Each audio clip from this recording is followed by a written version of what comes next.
오늘 본문 1절을 보면 예수께서 이 말씀을 마치시고 이 문구가 등장을 해요. 마태복음 5장부터 예수님의 5 강화의 내용을 정리해 놓았습니다.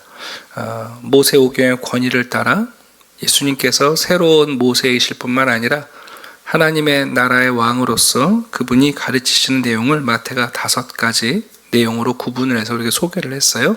근데 오늘 본문을 보시게 되면 한 단어가 추가되어 있습니다. 어떻게 하셨대요? 다 마치셨대요. 그리고 다라는 말이 매우 중요해요. 성도님들은 교회에서 끊임없이 배우고자 하세요. 특히 한국교회 성도님들은 성경 공부하는 것 너무 좋아하시고 제자훈련, 양육훈련, 사역훈련 남들보다 조금 더 많은 성경 공부를 원하세요. 좋은 태도예요. 그런데 마태는 우리에게 이런 말을 하고 싶은 것 같아요. 우리가 마태복음 1장부터 이제 25장까지 읽었는데 이 정도 내용만으로 우리는 예수 그리스도의 제자로서 예수를 알고 예수를 따르기에 이미 충분해요. 교회 안에서 성도들이 더 많이 배우지 못해서 우리가 예수의 제자로 부족하게 살아가는 게 아니라 마태복음 25장까지만 읽어도 이미 예수님이 어떤 분이신지 우리에게 무엇을 원하시는지 하나님의 나라는 어떻게 이루어지며 그 나라는 어떤 법칙에 따라 완성되는지 그리고 심지어 다시 오실 예수님에 대해서 우리가 어제 살펴본 것처럼 우리가 늘 깨어있는 것이 무엇인지까지 충분히 가르쳐 주셨어요. 성경에는 사복음서가 있죠. 사복음서의 내용은 서로 크게 다르지 않아요. 그러나 복음서는 우리에게 일종의 예수에 대한 사계절을 소개하는 것 같아요. 봄, 여름, 가을, 겨울. 왕이신 예수님을 발견하게 하고 종으로 오신 그분을 발견하게 하고 여자와 어린아이와 장애인들과 이 땅에 있는 지극히 낮은 자들을 향하신 주님의 모습을 누가복음이 그리고 있고 특별히 요한복음은 하나님이신 예수 그리스도를 우리에게 소개하죠. 내용의 초점은 다르지만 동일한 예수 그리스도를 말씀하고 있고 그 가르침은 마태복음 25장까지의 가르침과 다르지 않습니다.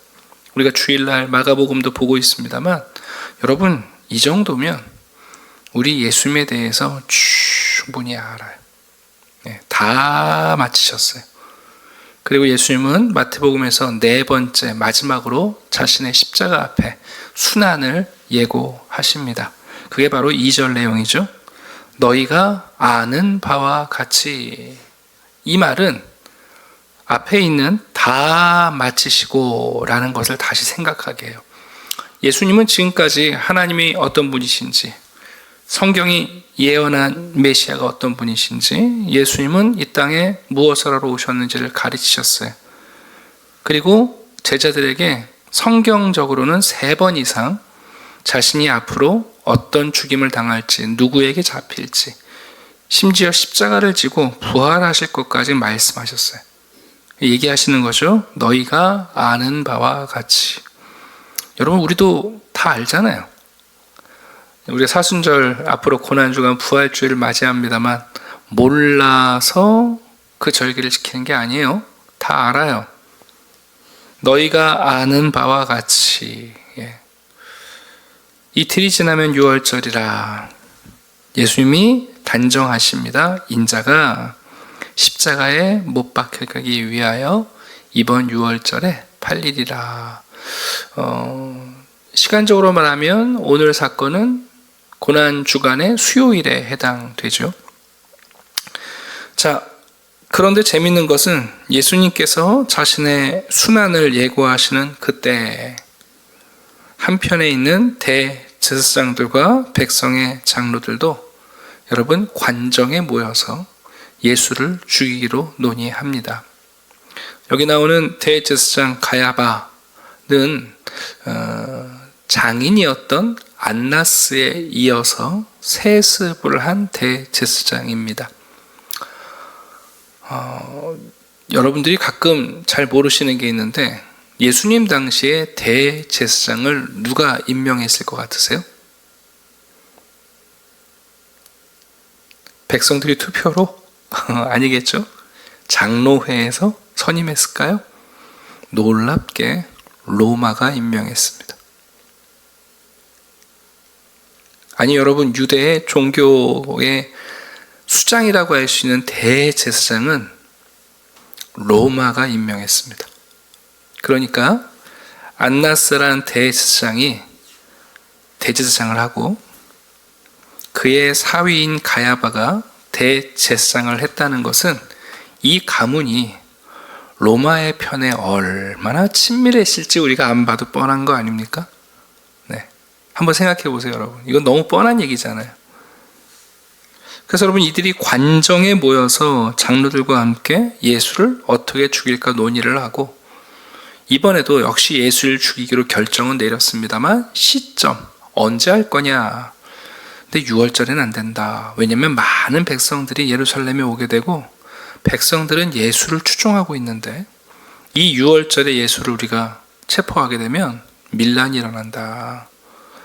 여러분, 이들은 관정에 모였다는 것은 지금 정치적 결정을 하고 있다는 거예요. 여러분, 정치가 바를 정자를 쓰긴 합니다만 한자로, 정치는 한번 목적, 결정을 하게 되면 수단과 방법을 가리지 않습니다. 그게 정치적 결정입니다. 많은 사람들이 정치적 결단을 한다는 게 뭐냐? 수단과 방법을 가리지 않는 거예요. 정치는 그래서 무서워요. 정치라는 것이 형성되는 동안은 국민의 동의를 구하는 것 같지만 정치에 의해서 권력이 주어지고 결정이 되면요, 생명도 재산권도 여러분 수단과 도구에 지나지 않습니다. 참 재밌는 건 뭐냐면 이 대제사장과 장로들은 자신들이 예수의 죽음을 주도적으로 할 수 있다고 생각을 해요. 때를 정할 수 있다고 생각하고 자신들이 예수를 잡아 죽일 수 있다고 생각하는데, 여러분, 통제할 수 없는 걸 통제하려는 건 바보 같은 일이에요. 우리가 알고 있는 것처럼 이 사람들이 그렇게 피하고 싶었던 6월절에 바로 예수 그리스도를 어쩔 수 없이 체포하게 되고 어쩔 수 없이 6월절 전에 급하게 장례를 치르는 장면을 우리가 보게 됩니다. 오늘 이 본문을 읽으면서 제일 먼저 우리가 함께 생각해 볼 것이 있습니다. 여러분, 예수를 따른다는 것은 예수님이 무리를 걸으실 때 배를 타는 것, 예수님이 오병이어의 기적을 일으킬 때 그 빈들에서 그 잔치에 참여하는 것, 예수님이 귀신을 내어 쫓을 때 그때 그 예수님의 권능을 맛보고 여러분, 내가 그 권능을 입고 귀신을 쫓아내고 병을 고치는 것, 거기서 멈추는 것이 아니라 오늘 본문에 예수님이 말씀하시는 것처럼 십자가에 못 박히기 위하여 팔리리라 하신 것처럼 우리도 여러분 예수님의 십자가까지 가봐야 되지 않겠습니까? 예수를 따른다는 건 언제까지 따른다는 것인가? 예수 그리스도께서 십자가에 달려 죽으시는 그 자리까지 따라가는 것이고, 그 얘기는 우리의 인생에 있어서 주님이 우리 앞서 가신 그 십자가의 길을 우리가 걸어간다는 의미일 겁니다. 저는 등산을 많이 다니지는 않습니다. 좋아하는 사람도 아닌데 되게 인상 깊은 산이 2개 있어요. 가장 험했던 산과 가장 쉬웠던 등산. 이름도 비슷해요. 제가 고등학교 2학년 때 강화도에 있는 만이산을 간 적이 있어요. 가보셨나요? 산은 별로 안 높아요. 근데 올라가기는 괴로워요. 왜 그러냐면 아주 그냥 턱이 높은 돌계단으로 끝까지 돼 있어요. 전국체전이 있으면 거기서 성화봉송에서 오잖아요. 그러니까 산이 높아서가 아니라 올라가는 길이 너무 힘들어요.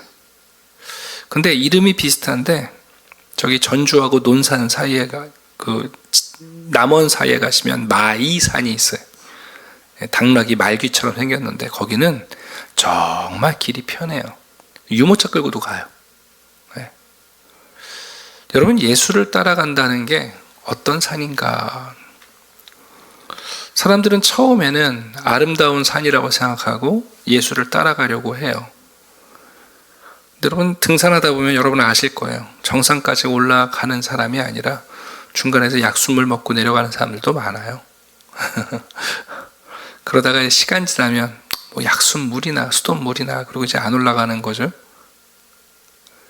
우리가 예수 그리스도의 제자, 그리스도인이라는 이름을 가지고 살아갈 때 어디까지 가야 되는가?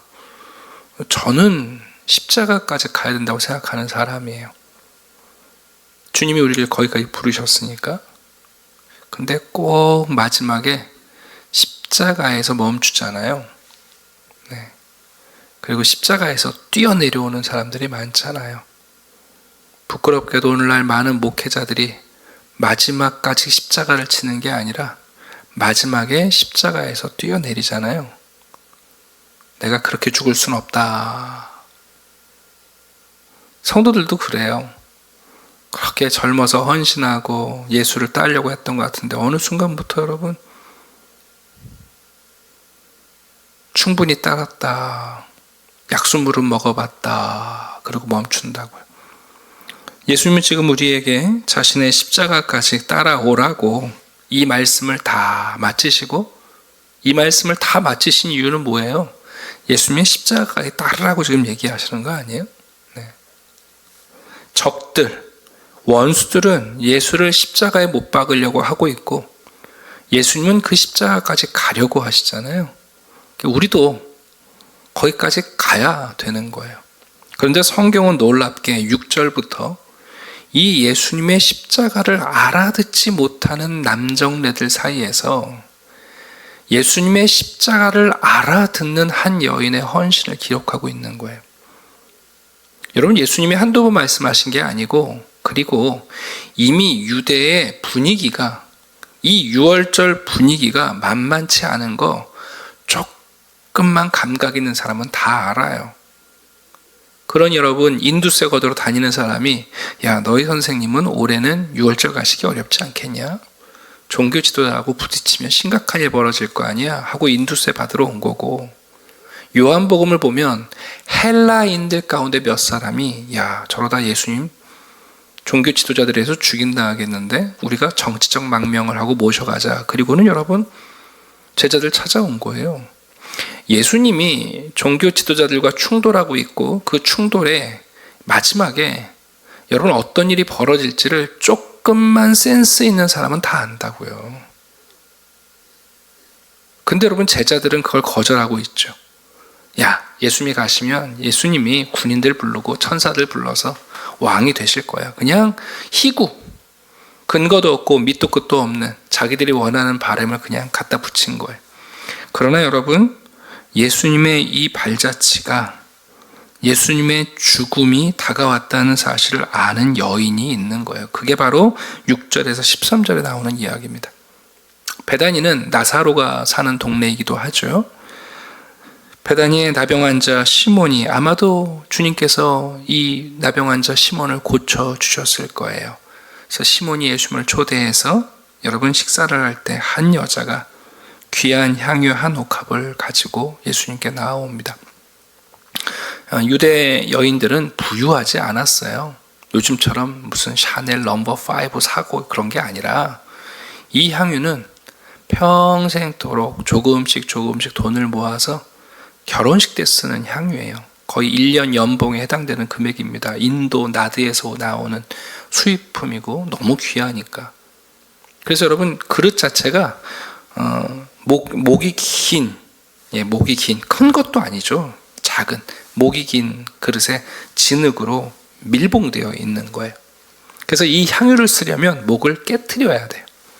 가끔 우리 병원에서 간호사들이 어떤 주사 볼 때 보면 깨트려야 되는 것이 있는 것처럼 옥합을 깨트렸다는 게 무슨 그릇을 깼다는 게 아니라 목을 깨트려서 부어야 되는 거죠. 한 번 열면 그래서 여러분, 그 고이 간직하는 거예요. 자기 결혼식 때 쓰려고. 자기 결혼식 때 쓰려고 간직하는 거예요. 근데 여러분, 이 여인이 그걸 가지고 와서 식사하는 예수님의 머리에 붓습니다. 이 여인의 행동을 많은 사람들은 예수님을 지켜보는 게 아니라 예수님 머리에 흘러서 땅에 떨어지는 그 비싼 향유를 보이는 거죠. 교회 안에서도 어떤 분들이 물질적으로 재정적인 큰 헌신을 하면 사람들은 그 헌신을 받으시는 예수를 바라보는 게 아니라 그 돈을 봐요. 그러니까 여러분, 특별히 그 제자들이 여러분 분개했어요. 왜 화가 났어요? 화가 났어요, 여러분. 분개했대요. 그리고 한다는 말이 뭡니까? 무슨 의도로 허비하느냐, 낭비하느냐, 버리느냐. 아니, 여인이 지금 향유를 버리고 있습니까? 아닙니다. 이 향유를 붓는 대상이 있어요. 그리고 이 여인은 장차 예수님이 죽임을 당할 것을 감지하고 있는 여인이에요. 여성들이 갖고 있는 식스센스가 있죠. 그건 남자들이 몰라요. 네. 하나님이 여성들에게 잉태의 복을 주시면서, 잉태의 능력을 주시면서 주신 아주 특별한 감각이에요. 여성이 캐치한 거예요. 그래서 예수님의 머리에 붓고 있는데, 제자들은 여러분 예수님이 안 보여요. 기름이 보여요. 향유가 보이는 거예요. 그래서 화를 내요. 그리고는 한다는 말이 뭐라고요? 아니, 왜 저렇게 하냐? 비싼 값에 팔아서 가난한 자들에게 주면 되지. 착한 일 하는데 쓰지. 참, 이 논리가 여러분, 우리가 25장에서 예수님께서 지극히 작은 자에게 한 것이 내게 한 것이라 하셨으니까, 지극히 작은 자들에게 하지. 여러분, 그렇다고 해서 주님께 가야 할 헌신이 없다는 뜻이 아니잖아요. 가끔 교회 안에서 아주 재밌는 얘기들을 들어요. 착한 사람들도 천국 가느냐. 네. 저분은 되게 착한데 저분은 구원받겠죠. 제가 설득하지 않고 예를 들어드려요. 여집사님, 옆집 아저씨가 되게 착한데 오늘 밤 안방에 들어가셔도 되죠. 여러분, 우리가 구원받는다는 거, 하나님의 자녀가 된다는 건 밥 먹으러 들어가는 게 아니에요. 난민 신청해서 여러분 주민등록증 주는 게 아니라 성경에서 뭐라고 돼 있어요? 그리스도와 성도의 관계가 남편과 아내의 관계예요. 여러분, 착하다고 안방에 들이지 않아요. 사랑방은 내줄 수 있지만 안방에 들어가는 게 아니에요, 여러분. 착한 일이 중요한 게 아니라 예수 그리스도께서 우리를 아시고 그분과 언약을 맺는, 여러분, 이 여인은 정말 예수 그리스도를 사랑하는 여인이에요. 여러분, 예수님께서 뭐라고 그러십니까? 야, 어찌하여 여인을 괴롭게 하느냐. 너희는 그 여인이 어떤 마음으로, 무엇을 위해서, 왜 지금 이렇게 하는지를 모른다는 거예요. 네. 이 여인을 괴롭게 하지 말아라. 사람들은 여러분 분개하며 왜 허비하느냐, 착한 일에 써라 그랬는데, 예수님이 재미있는 말씀하세요. 10절 보세요. 내게 착한 일을 했다는 거예요. 제자들은 야, 그거 팔아서 착한 일 해라 그러는데 예수님이 뭐라고 하세요? 내게 착한 일을 했다. 그녀가 나에게 하고 있다, 착한 일을. 예수님이 지극히 작은 자임을, 우리들을 위해서 가장 작은 자로 낮춰지시는 것을 알고 이 여인은 내게 좋은 일을 했다. 가난한 자들은 항상 너희와 있다. 그러나 나는 그렇지 않다. 여러분, 우리가 알고 있겠습니다만 며칠 후 몇몇 여인들이 귀한 향품을 가지고 예수님의 무덤을 찾아갑니다. 그때에는 더 이상 예수님을 위해서 향품을 쓸 일이 없죠. 부활하신 다음에는 우리가 더 이상 예수님을 위하여 비싼 향을 깨트리지 않아도 돼요. 그때부터는 그 향을 팔아서 가난한 자를 도와도 됩니다. 주님이 말씀하세요. 이 여자가 내 몸에 향유를 부은 것은 내 말을 알아듣고 내가 너희들에게 그렇게 얘기한 나의 죽음을 알아듣고 내 장래를 위해서 일을 하고 있다 하고 예수님이 그 여인의 진심, 그 여인의 센스, 그 여인의 영성을 이해해 주십니다. 자, 그러면서 말씀하시죠. 진실로 너에게 이른다. 이 복음이 전파되는 곳에 이 여자가 행한 일을 반드시 기억될 거다. 십자가를 부정하는 사람이 있습니다. 예수님을 십자가에 못 박겠다고 결정하는 사람들이 있습니다. 자, 그러나 여러분, 예수님이 십자가로 가시는 것, 그것은 하나님이 우리에게 내어주시는 결정입니다. 자, 말씀을 정리하려고 합니다. 첫 번째 드린 말씀, 여러분, 우리 예수님을 어디까지 쫓아갈 건가? 십자가까지 가야 됩니다. 그래야 진짜 예수님을 만납니다. 그분을 알게 됩니다. 그분의 부활의 능력에 참여하게 됩니다. 교회에 와서 약순문만 드시고 가시면 안 돼요. 여러분, 약순물은 세상의 모든 종교에 다 있어요. 사람들이 종교는 다 같다 하시는 분들은 산의 정상에 올라가신 분들이 아니라 약순물만 먹고 내려오신 분들이. 여러분, 산을 타시는 분들은요, 산이 그 산이 다 그 산이지 그렇게 얘기해 보세요.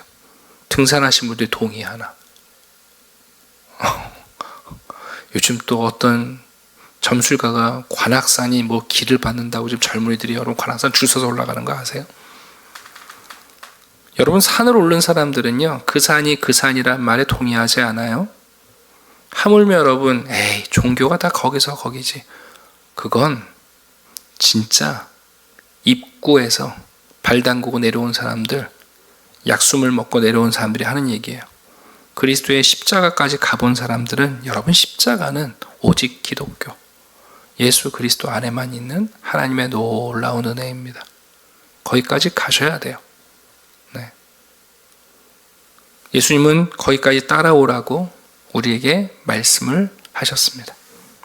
두 번째, 예수님을 잡아 죽이려는 사람들이 있어요. 로마의 권력에 의해 세워진 대제사장, 백성들이 세워놓은 종교적 지도자들. 그러나 여러분, 그들의 계획대로 된 게 아니에요. 사탄의 계획대로 된 게 아니라 이것은 하나님과 예수 그리스도와 거룩한 성령께서 우리를 위하여 하나님의 뜻 가운데 우리에게 내어주시는 일입니다. 그렇게 6월절에는 하지 말자. 그런데 예수님이 6월절 어린 양으로 돌아가세요. 하나님의 계획이고 하나님이 우리에게 내어주시는 일입니다. 자, 예수님의 이 말씀을 듣고 제자들은 무감각합니다만 알아듣는 영적 센스가 있는 한 여인의 헌신이 기록되어 있습니다. 여러분, 이 감각이 중요합니다. 우리 시대에도 하나님이 어디서 일하시며 그분은 어떤 십자가를 또 우리 앞에 내려놓으시는가, 우리가 여러분 착한 일을 하는 것, 그게 우리의 목적이 아니라 예수님께 선한 일을 하고 우리에게 맡겨진 일을 감당하기 위하여 여러분, 이런 영적 센스가 필요해요. 그래야 복음이 전해지는 곳에 우리가 동참하고 그 일에 함께할 수 있습니다. 모든 시대는 동일하지 않습니다. 우리가 살고 있는 이 시대에 우리에게 주어진 사명은 언제나 현재형입니다. 네, 부모처럼 사는 게 잘 사는 게 아닙니다. 우리 시대에 걸맞는 십자가, 우리 시대에 합당한 제자의 삶을 살아가는 게 우리의 깨어 있음이며 우리가 우리 시대에 주님께 드릴 수 있는 우리의 헌신입니다. 오늘도 이 말씀을 우리 마음속에 새기며 이제 저희가 사순절과 이제 다음 주 고난주간 한 주간을 보내게 되는데, 물론 우리는 이미 부활하신 주님을 왕으로 섬기고 있기 때문에 고난을 재생하지는 않아요. 카톨릭에서 드리는 예배하고 우리 개신교에서 하는 예배는 그 성격이 완전히 달라요. 오해하시면 안 돼요. 카톨릭은 미사라고 말하죠. 미사는 아름다운 제사라는 뜻이에요. 카톨릭은 지금도 예배를 드릴 때마다 예수님이 그 자리에서 또 피를 흘리고 또 살을 찢기는 것을 가리켜요. 그게 여러분 카톨릭에서 하는 성찬회예요. 그 사람들은 그래서 지금 먹는 포도주가, 먹는 빵이 실제로 살이 되고 실제로 피가 된다고 믿는 사람들이거든요. 그러니까 예수님을 매번 예배 때마다 또 죽이는 것이 미사예요. 우리 기독교는 그렇게 말하지 않아요. 우리는 그게 아니에요. 기념설이죠. 이미 승리하셨어요. 만왕의 왕으로 등극하셨고 우리는 그분이 우리에게 베푸신 은혜를 기억하는 거죠. 네. 그리고 그 죽으시고 부활하신 어린 양이며 사자이신 예수 그리스도가 성찬에 함께 참여해 주시고 임재해 주시는 것을 우리가 기억하는 거에서 전혀 여러분 예배 성격이 다릅니다. 그러나 오늘 우리가 이 말씀을 읽었습니다. 오늘도 주님의 십자가를 따라 또 우리의 영적 감각을 일깨우고 우리가 드릴 수 있는 가장 선한 일로 우리 주님의 귀한 이 복음 사역에 함께 동참해 주시기를 주님의 이름으로 축원합니다. 기도하겠습니다. 아버지 하나님 감사합니다. 주의 말씀을 듣습니다. 우리에게 들려주신 이 말씀을 따라 하나님을 알고 예수 그리스도를 믿고 성령 안에서 하나님 나라의 백성으로 살아가는 비밀, 그 가치와 기쁨을 누리게 해 주시옵소서. 대제사장들이 예수의 죽음을 피할지 모르지만 하나님이 우리에게 그 아들 예수 그리스도를 내어 주십니다. 그 십자가와 그 죽음을 깨달았던, 그리고 그 십자가를 볼 수 있었던 아름다운 여인의 헌신을 보면서 주님, 우리도 우리 시대에 우리가 져야 하는 바른 십자가들을 보게 해 주시옵소서. 그 십자가까지 따라가는 제자들이 되어 세상의 모든 종교와 왜 기독교가 다른지, 우리가 믿는 예수 그리스도가 왜 유일한 사랑의 주이신지를 보게 하시며, 우리도 오늘 우리의 삶의 일부분을 주께 드릴 뿐만 아니라 우리의 삶의 전부를 주님께 맡기며 살아가는 복음의 일꾼들이 되게 해 주시옵소서. 오늘 우리에게 맡겨진 십자가를 지고 또 주님의 십자가를 바라봅니다. 억지로, 그리고 형벌처럼 십자가를 지는 것이 아니라 그 십자가를 지며 주님과 동행하며 주님과 이심전심의 마음으로 함께 기쁨을 누리며 그 십자가의 영광에 도달하게 해 주시옵소서. 감사드리며 예수 그리스도의 이름으로 기도드립니다. 아멘.